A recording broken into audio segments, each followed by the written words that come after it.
M80D1534, and this is now 12.7. We're going to look at the combining and composition of functions.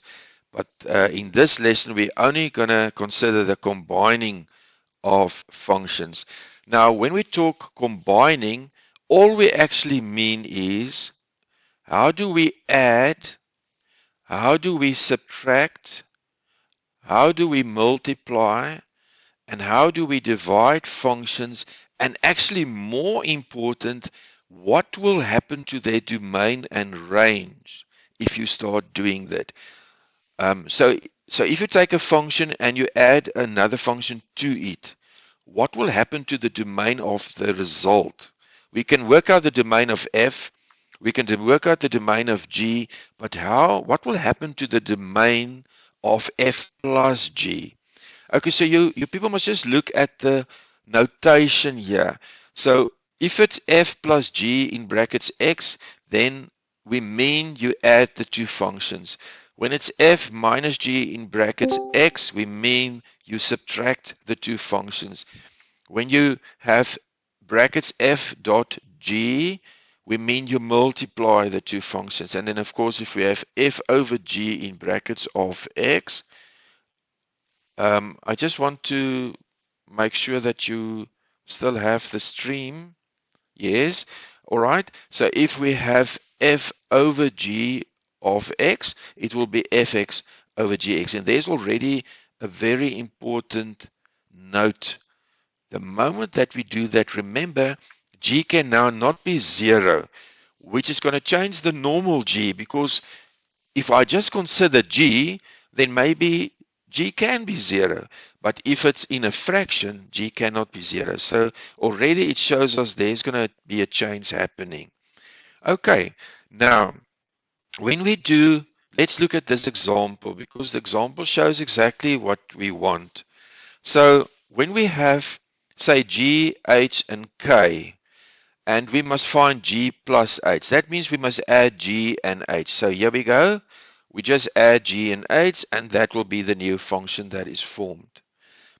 Okay, now, what I normally do, and I think that's the best way to tackle these sums. When I start there with g, h, and k, I already look at the domain myself for each of them. So I will tell myself, listen, this is just a straight line. So the domain there will just be minus infinity to infinity. There's nothing going to happen there that's going to change it. It's one of those general cases, the polynomials. This is another polynomial. No problem with the domain here. It's just a polynomial. You see, I need to know my general functions that we have done. Oh, but this is a surd function. And we said for the surd function, the inside must be greater and equal to 0. So here x will be greater and equal to 2, meaning from 2, that must be included. Let me just correct that, because it's greater and equal to. So here it will be from 2 to infinity. That will be my domain. We're not going to consider the range now for the moment, only if they ask it. But the domains is actually what it's all about here now. Okay, because we want to look at what is happening to the domains if we start adding, subtracting, multiplying, dividing functions with one another. All right, so what happens now is that we see that the result here is just a combination of those two. So nothing happens to the domain whatsoever. And the domain will then be the same as the domain for G and for H. Okay, nothing is happening there. If we subtract H minus G, the same story. Nothing is happening there. Okay, but now if I say I do G times K, so there's G and there's K, and I multiply the two. When we do this now for our course and for our tests and exams, we will just show that it's that times that, and we will leave it like that. We will not multiply out. I'll repeat it again later, but we will not multiply out in anything. We will just show that it's the function times the function, and we will stop there. Okay, if it's now like this adding and subtracting, I mean, it's easy to just quickly add and subtract and so on. Okay, so what we now must consider is a combination of the two sets of domain. So in other words, we have to look at G, which is from minus. So I again like to do my timeline. So I will tell myself, man, okay, for G, it's from here to here. It's from negative infinity all the way to infinity. But for K, it is only from 2 to infinity. So it's only from 2 to infinity. So what will be the combination of the two? It's where they overlap. So that means my domain is going to be from 2 to infinity. So that is the important thing if you combine functions. The combining is very easy. You just add them, you just multiply them, you just divide them, you just subtract them, whatever the question is. But then if you get to considering the domain, you need to make a combination of the two sets of domain that you are working with. Let's look at another example. Let's look at this one. So here we have given a function h and k again. Now we said h is from minus infinity to infinity, and we said k is from 2 to infinity. Let me just write again here. So for h, there's no problem. It's minus infinity to infinity. Really no problem there for the domain, I mean, because it's just a polynomial. And here we said it's from 2 to infinity because we have done our domain and range. We know how to find that now. Okay. So what will happen now if I divide the two functions? Okay, so if I divide them, I will just have the function over the function, and I'm going to stop there because I'm just indicating what will happen.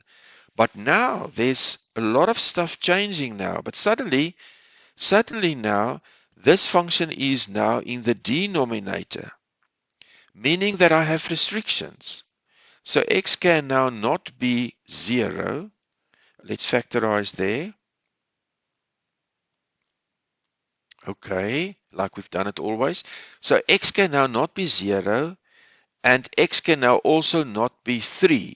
So this changed the question a lot now, because now I don't have minus infinity to infinity anymore. So again, the timeline is now the best. So x can now not be 0. That's out. X can not be 3. That's out. And for the h function, originally, it could have been anything there, anything there, anything there. I'm just taking out the 0 and the 3. But for the k function, it is from 2. So there's my 2 all the way to infinity. And I need to find the overlap.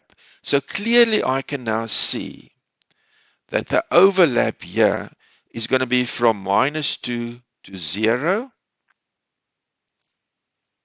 I mean to 3. So minus 2 to 3, here it is. Okay, the minus, the 2 to 3, not minus 2, I'm sorry. So let me say again. So it's clearly it's going to be from 2 to 3. The 2 is included, the 3 is not included. And then I'm going to have that part there, which is from 3 to infinity. So in other words, when we divide functions, it is really important that we look at the division one very carefully. And that is also why the division one is the most favorable one to ask, because it has this new logical thinking, and we want to see if the students can apply this logical thinking. So of knowing that you cannot divide by 0, so what must be taken out, and so on. Let's do a last example here, which I think again is a very good example to illustrate everything.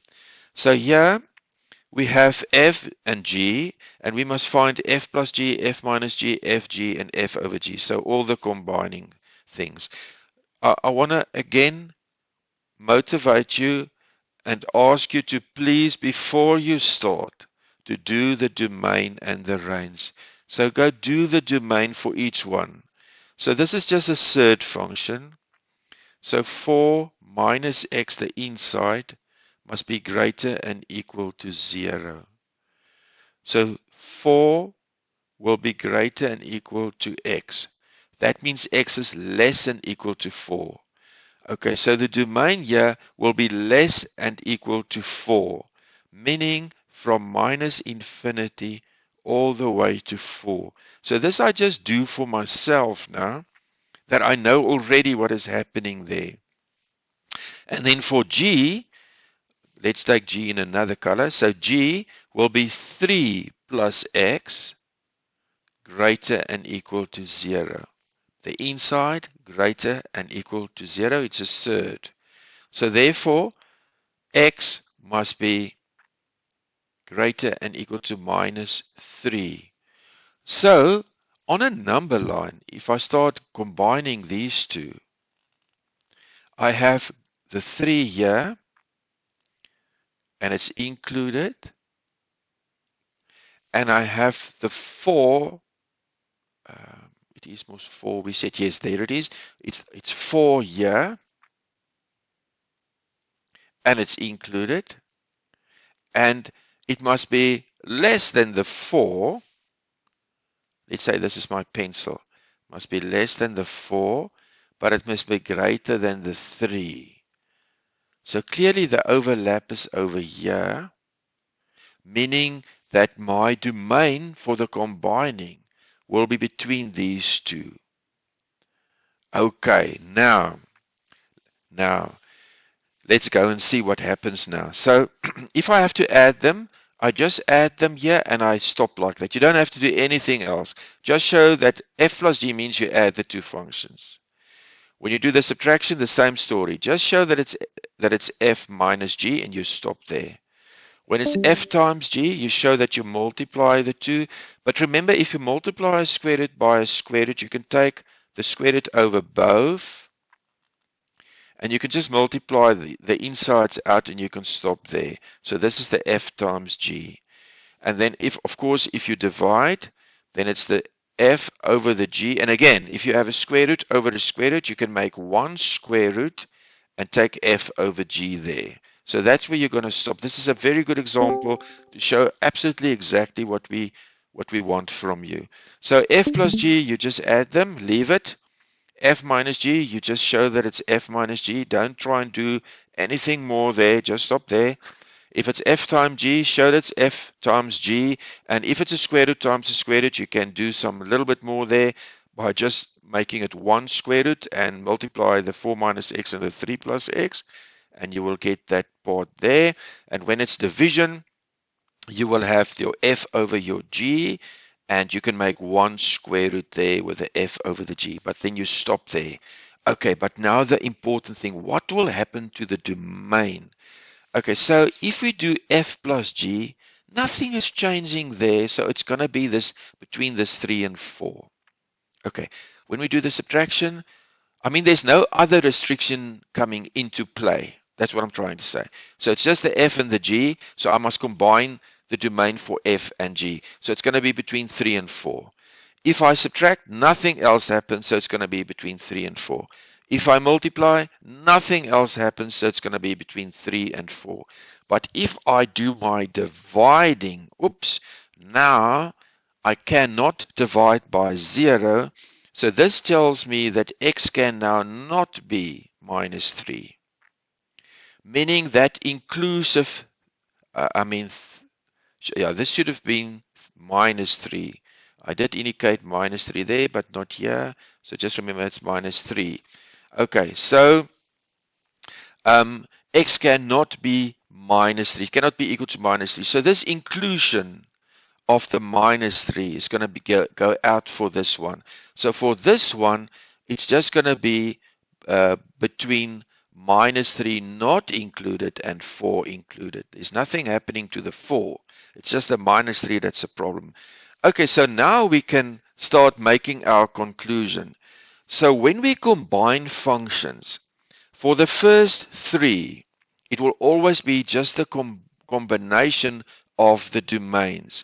So in other words, for this one, for this one, and for this one, I'm just going to combine the domain, and I'm going to say that will be the domain for the combining for the combining functions.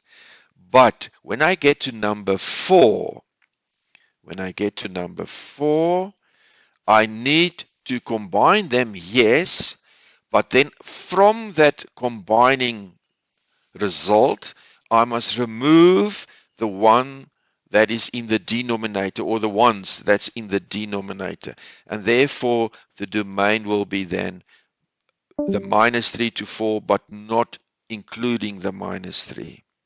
All right, so in future now, from now onwards, when we do combining, we will work out the domain of each function, and we will know that for adding, for subtracting, and for multiplication, we will just combine the domain of the one with the domain of the other one, and that combination will form the domain for the resulting function.